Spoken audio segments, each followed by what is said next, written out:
तो बस कुछ ही हफ्तों में होने वाले लोकसभा चुनाव को लेकर तमाम राजनीतिक दल जनता के बीच जाने के लिए अलग अलग कार्यक्रमों की घोषणा कर रहे हैं। दिल्ली प्रदेश कांग्रेस पार्टी ने भी चुनावी घोषणा पत्र बनाने की तैयारी तेज कर दी है। दिल्ली प्रदेश कांग्रेस कमेटी ने आम जनता से मैनिफेस्टो को लेकर सुझाव भी मांगा है और इसी बीच डेली 24 भारत के संवाददाता हिमांशु दुबे ने दिल्ली कांग्रेस के पूर्व अध्यक्ष से खास बातचीत की है। आप भी देखिए।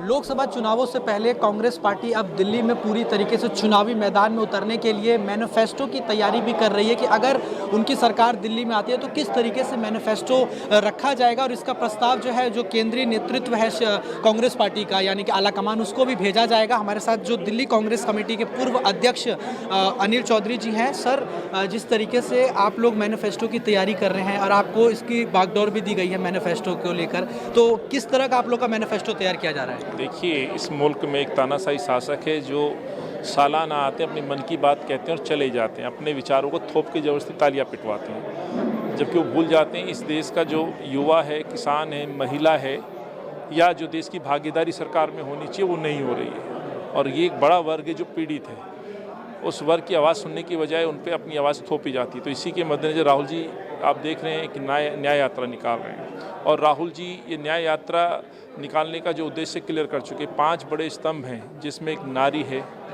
युवा है, जिसके अंतर्गत भागीदारी, किसान और श्रमिक न्याय की बात कर रहे हैं। यदि हम इस न्याय शब्द और इन 5 स्तंभों को देखें तो उसी के मद्देनज़र हमने भी दिल्ली से संबंधित अपना प्लान किया है। प्लान ये कि दिल्ली के अंदर ऐसे लगभग 50 विषय हैं, 30 मेन विषय हैं जिनको हमने सूचीबद्ध किया है और 20 लगभग सब विषय हैं जो उसी के अंतर्गत आते हैं। जैसे ट्रांसपोर्ट में ऑटो भी है, बस भी है, टैक्सी चालक भी, इस तरह के। जैसे पानी में सप्लाई का पानी है, यमुना है। तो ऐसे तमाम विषयों पर दिल्ली कांग्रेस कमेटी ने कमेटियों का गठन करने का निर्णय लिया है। आज हमारी बैठक थी, उस बैठक में सर्वसम्मति से ये निर्णय लिया गया कि हमें अपनी कमेटियों का गठन करना है और दिल्ली के हर कोने में जाकर के इन संबंधित विषयों पर चर्चा करनी है और उनसे हमने सुझाव लेने हैं।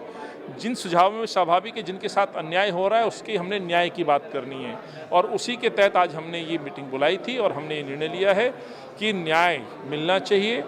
जो पीड़ित वर्ग है, दिल्ली का जो अधिकार है, चाहे वो युवाओं से संबंधित हो, एजुकेशन से संबंधित हो, दिल्ली का इंफ्रास्ट्रक्चर हो, दिल्ली का पर्यावरण हो, दिल्ली की इंडस्ट्री हो, दिल्ली के जो केंद्र से अधिकार हैं उनमें जो कटौती की गई है उनसे संबंधित न्याय की बात हो।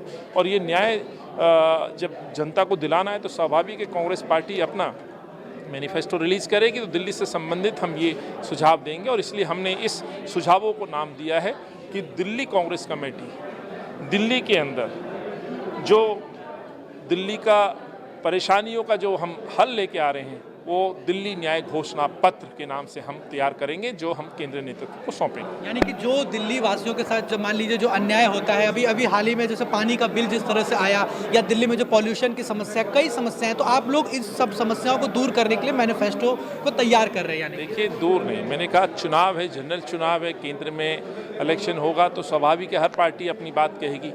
तो एक तरफ बीजेपी जो जीतने के बाद अपने घोषणा पत्र को जुमला कहती है, माफ़ करिएगा, कांग्रेस पार्टी के लिए जो घोषणा पत्र होगा वो एक पवित्र ग्रंथ की तरह होगा। उसको सामने रख के सरकारें चलती हैं और हमने सिद्ध किया यूपीए 1 और 2 में जो कहा हमने वो किया।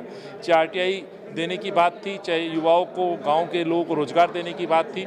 अब 10 साल हो गए, मन की बात थोपी जा रही है, जो वादे थे उनको जुमला करार दिया गया। ये कांग्रेस पार्टी में कभी नहीं रहा। कांग्रेस की परंपरा रही है जो हम बात कहेंगे उसके पवित्र ग्रंथ की तरह मान करके उस पर अमल करेंगे। तो उस पवित्र ग्रंथ को तैयार करने की एक प्रक्रिया है और प्रक्रिया के तहत हर प्रदेश में कमेटी बनी है, दिल्ली में भी कमेटी बनी है। कमेटी ने निर्णय लिया है कि हम दिल्ली को न्याय संकल्प पत्र तैयार करके केंद्र को भेजेंगे कि अपने उस कांग्रेस का जो इंडिया अलायंस गठबंधन होगा उसमें ये वादे सम्मिलित हों जिससे कि दिल्ली की जनता को हम जीतने के बाद न्याय दिला सकें। बहुत धन्यवाद सर। तो देखिए, ये हमने बातचीत करी अनिल चौधरी जी से जो इस मैनिफेस्टो कमेटी के अध्यक्ष भी बनाए गए हैं, जिनके हाथों में पूरी ये कमान दी गई है कि किस तरीके से वो मैनिफेस्टो को तैयार करें, दिल्ली वासियों की समस्याओं को सुने और ताकि अगर कांग्रेस की इंडिया गठबंधन की दिल्ली में सरकार बने तो वो इन तमाम चीज़ों को लागू भी करें। वीडियो जर्नलिस्ट संदीप के साथ में हिमांशु दुबे, डेली 24 भारत, दिल्ली।